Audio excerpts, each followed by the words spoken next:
the bell icon on YouTube and don't miss another update.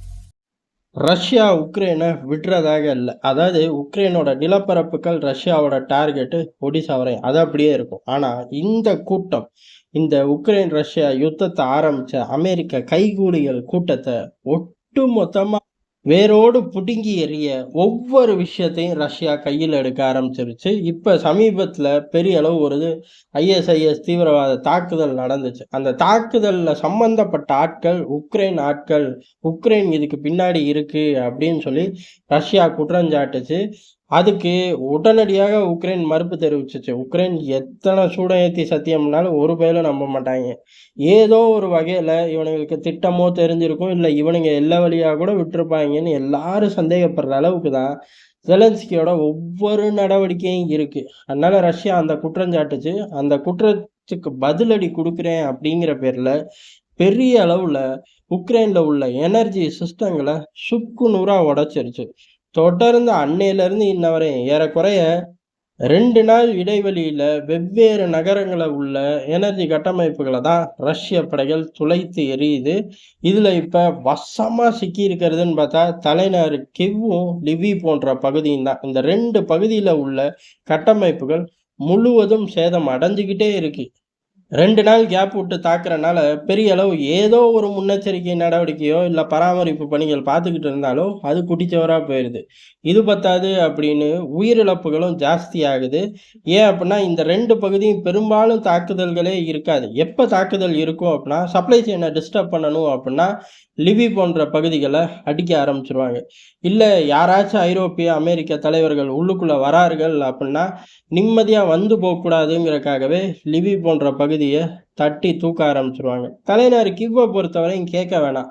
அதில் சில safe zone இருக்குது. ஏறக்குறைய ஜெலன்ஸ்கி தங்கி இருக்கக்கூடிய இடங்களுக்கு பக்கத்திலே தாக்குதல் நடத்துவார்கள். இருந்தாலும் சில பகுதிகளை விட்டு வச்சிருப்பாங்க. அப்படி அந்த விட்டு வச்சிருக்க பகுதிகளும் இந்த தடவை சிக்கி சின்ன பின்னமாயிருக்கு.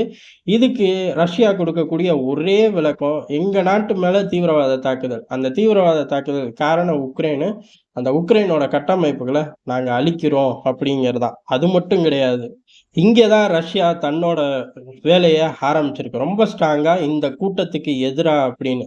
ஒருவேளை நாளைக்கு போரில் வெற்றி பெற்று இமீடியட்டாக ஒடிசா வரையும் கைப்பற்றினாலும் ரஷ்ய படைகள், அதுக்கப்புறம் இந்த ஆட்கள் யாருமே சும்மா இருக்க முடியாது. அதாவது நிரந்தரமாக உக்ரைனில் இருக்க முடியாது. எங்கிட்டாச்சும் தப்பி ஓடணும், இல்லை ரஷ்யா கையில் மாட்டி சிக்கி சின்ன பின்னம் ஆகணும் அப்படிங்கிறத ஒரு வழியை ரஷ்யா உருவாக்கிடுச்சு. ஏன் அப்படின்னா இந்த மாஸ்கோ தாக்குதலுக்கு காரணம் அப்படின்னு சொல்லி உக்ரைனோட செக்யூரிட்டி ஹெட்டு தான் பிடிக்கிறாங்க. அந்த ஆளை எங்களுக்கு கொடுத்துரு, பிரச்சனையை பேசி தீர்த்துக்குவோம் அப்படின்னு ரஷ்யா ஆரம்பித்தாங்க. உக்ரைனை பொறுத்தவரை அது எப்படி முடியும், அதெல்லாம் முடியாது அப்படின்ட்டாங்க. செக்யூரிட்டி ஹெட்டை கொடுத்துட்டு என்ன பண்ணுறது? ஐயோ, செக்யூரிட்டி ஹெட்டுக்கே பாதுகாப்புலையா, இவனுங்களே பிடிச்சி தராங்க அப்படின்ட்டு மொத்த பயல்களும் சண்டை போடாமல் தப்பிச்சு போக தான் பார்ப்பாங்க. ஆனால் ரஷ்யா இதை கேட்கறதுக்கான உண்மையான காரணம் ரஷ்யாவோட அடுத்தடுத்த ஸ்டேட்மெண்ட்டில் இருக்குது. என்ன அப்படின்னா மாஸ்கோ தாக்குதல் மாதிரியே ஏற்கனவே 2-3 தாக்குதல் நடந்துச்சு. குறிப்பாக ரொம்பவும் முக்கியமாக எதிர்பார்க்கறது என்ன அப்படின்னா ரஷ்யாவில் உள்ள ஃபேமஸான பிளாகர், அதுவும் யுத்தம் சம்பந்தமாக ரொம்ப அக்ரெசிவாக இருந்த பிளாகரை குண்டு வச்சு கொண்டாங்க. அதே மாதிரி புட்டின் அவர்களோட உள்வட்டத்தில் இருக்கக்கூடிய முக்கியமான நபர்களை குறி வச்சு தாக்கினார்கள். அதில் முக்கியமான நபர்கள் பலர் இறந்து போனார்கள். எல்லாமே குண்டு வெடிப்பு தான். இதுக்கெல்லாம் காரணமும் உக்ரைன் தான். அது எல்லாருக்கும் தெரிஞ்ச ஒரு விஷயம்தான். அந்த நபர்களும் எங்களுக்கு வேணும் அப்படின்னு சொல்லி வரிசையாக பட்டியல் போட ஆரம்பிச்சிருக்காங்க. செக்யூரிட்டி ஹெட்டுன்னு ஆரம்பிச்சு உளவுத்துறை தலைவர் ஆரம்பிச்சு கிவ் மேயர், அப்புறம் ஜெலன்ஸ்கி ஆலோசகர், அப்புறம் ஜெலன்ஸ்கி அப்படின்னு அந்த பட்டியல் நீண்டுக்கிட்டே போகும். ஆக மொத்தம் ரூட்டு கிளியரு. இப்போ அமெரிக்கா தான் பதட்டம் ஆயிடுச்சு. ஆகா, இவனுங்க ஒடிசாவை கைப்பற்றுவாங்கிறது ஏறக்குறைய கன்ஃபார்ம் ஆயிடுச்சு. கைப்பற்றினதுக்கு அப்புறம் இந்த பக்கம் நம்ம ஆட்கள், அதாவது அமெரிக்க அடிமைகளை ஆள வைக்க முடியாது, ரஷ்யா தனக்கான ஆட்களை கொண்டு வரும் அப்படிங்கிற ரஷ்ய அதிபர் புட்டினோட திட்டம் தெரிஞ்சு போச்சு ரொம்ப கிளியரா. அதுக்கான இடைஞ்சல்களை ஏற்படுத்துகிற லெவலில் கிரவுண்டு இல்லை. அதே மாதிரி அமெரிக்க கிரவுண்டு இல்லை. ஏன் அப்படின்னா பைடன் எலெக்ஷனை சந்திக்கிறாரு. அவரோட ஃபுல் ஃபோக்கஸ் அங்கே இருக்கணும். அதே மாதிரி அந்த பகுதி காசா பகுதியிலையும் ஃபுல் ஃபோக்கஸ் இருக்கணும். நடுவில் உக்ரைனை நம்மால் ஆள்றானா இல்லையான்னு பார்க்குறக்கே அவருக்கு நேரம் இல்லை. அப்புறம் எங்கிட்டு காப்பாற்றுறது?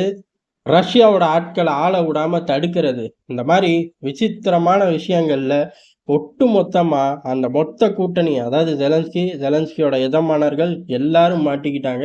ரஷ்ய அதிபர் புட்டினோட வியூகம் மெல்ல மெல்ல வெல்ல ஆரம்பிச்சிருச்சு.